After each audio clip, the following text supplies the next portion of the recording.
Hello, welcome back to painting class. Today we're going to talk about color. All right, strap in. We're going to talk about why you need to understand color to make good paintings. This is a three-parter. Part 1, math. So if you are uninitiated with the basics of color, I'll walk you through it right now, real fast. Here we go, diving in. I'm sure lots of you are familiar with the idea of the color wheel or the color spectrum. And when we're thinking about how to paint, how to make stuff look like how we want it to look, we need to understand that every great color starts from the primaries, the holy trinity of red, yellow, and blue. Branching off of that, you can mix the primaries to make secondary colors. Those are orange, purple, green. And the third one that people don't talk about a lot, but I think is still worth mentioning, are tertiaries. I had a friend in high school who called it tertiary, and that's wrong. So tertiaries, and we have color families. So usually those are analogous, which means next to each other on the color wheel, right? So red, orange, yellow, that's a warm, analogous color family. But what's tertiary? So if you want to do some math, you can look at it this way. The primaries, one primary plus another primary equals a secondary. But for tertiaries, a primary plus a secondary becomes a tertiary. So the tertiaries are not primary or secondary, but come about when you mix those two. So that's how you get lime, that's how you get maroon, and so on. Moving right along to part 2, mood. We can use color to imbue an image or composition with mood. We can give it a vibe, right? So even just looking at these plates of fruit, we've got the source image on the top left, then we've got it hypersaturated on the top right, and then on the bottom, you can start to get into the psychology of color and how different foods look in nature when they tell you I'm edible or I'm poisonous. So you might look at the bottom left plate as might make you think of a certain kind of frenzy or bloodlust towards food, whereas on the bottom right, you may think, I'm not going to eat that. That looks sickly and poisoned. This also applies to environments. So if you have an image you're excited about, think about what color or what tonality you want to give it, because that will affect how your viewer reads it. So the version on the left, it feels like this living room is next to or in conversation with maybe some sort of nuclear fallout. Whereas on the right, it's a much more nostalgic, more sepia-toned environment that makes me think more about, I used to live in this big city that had smog, but I loved it. This is not true, but that's the vibe that it gives. So same image, very different vibe. And the color choice is important because it can have a big impact on our associations with environments and place. Moving right along to my dad, Joseph Albers, and his theory about how colors are relational and they interact. So, pop quiz, which of these brown squares is darker? Take a good long look and then decide that neither, they are the same. This is because color is relational, meaning your eye sees colors differently depending on which ones they're next to. If you're interested in the book, it's a great book by Joseph Albers, and the book is called Interaction of Color. So I've got that listed here. Okay, so why does that matter? It matters because the color can actually have a big impact on the painting. So here's my stepdad, Claude Monet, painting the same composition but from different times of day and in different seasons. So it actually changes our read of the environment a lot. On the left, we have a very striking, austere, dramatic scene of the trees, of the riverbank, whereas on the right, it feels like an endless summer, and it has a lot more energy to it in a positive sense.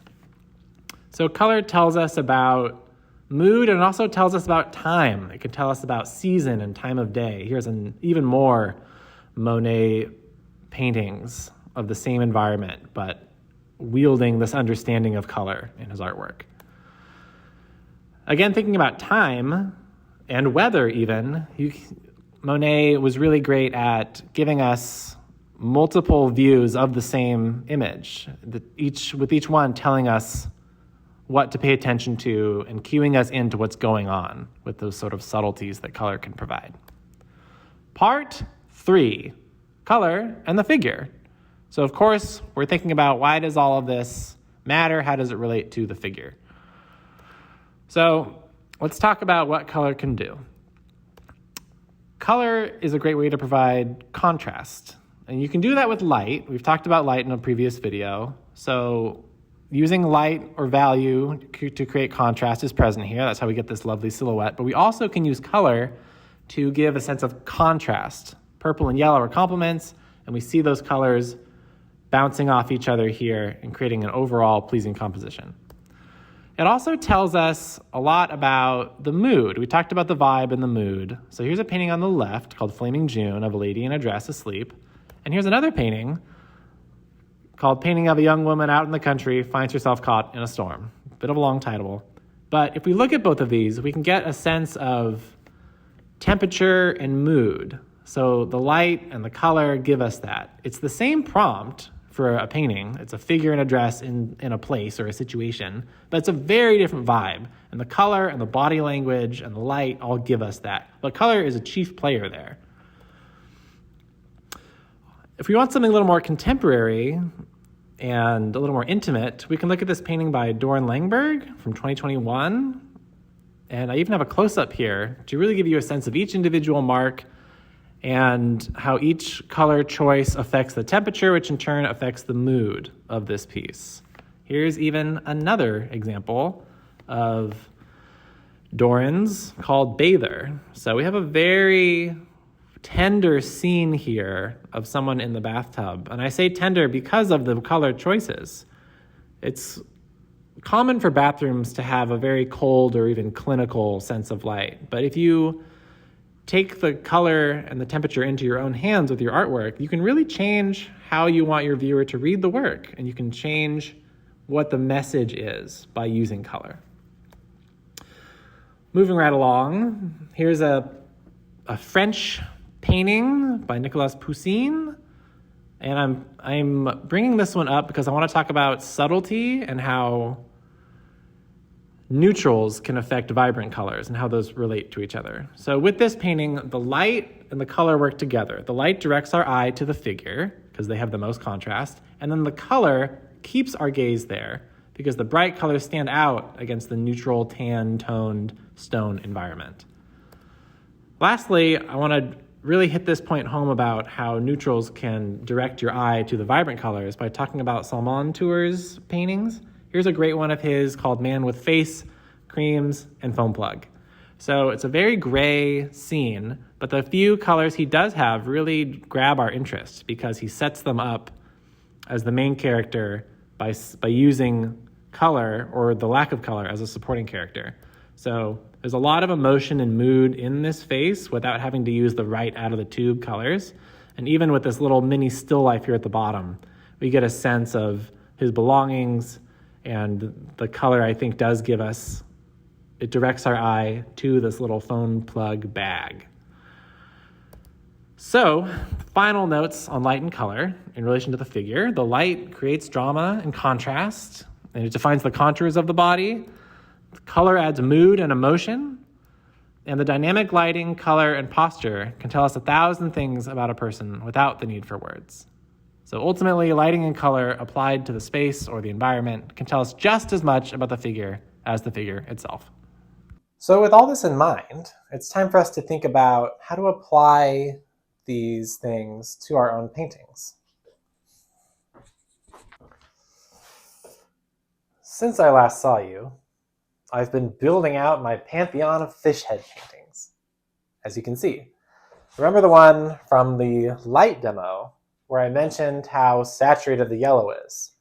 And it's fine here, but when we look at it in conversation with this other fish head paintings, where I'm shoving the Boston creams to the side and forcing these fish heads onto the table, you can really see the temperature and the saturation, the intensity of this yellow is a lot more overpowering than here, where I have a couple tones of yellow that are more balanced with the red.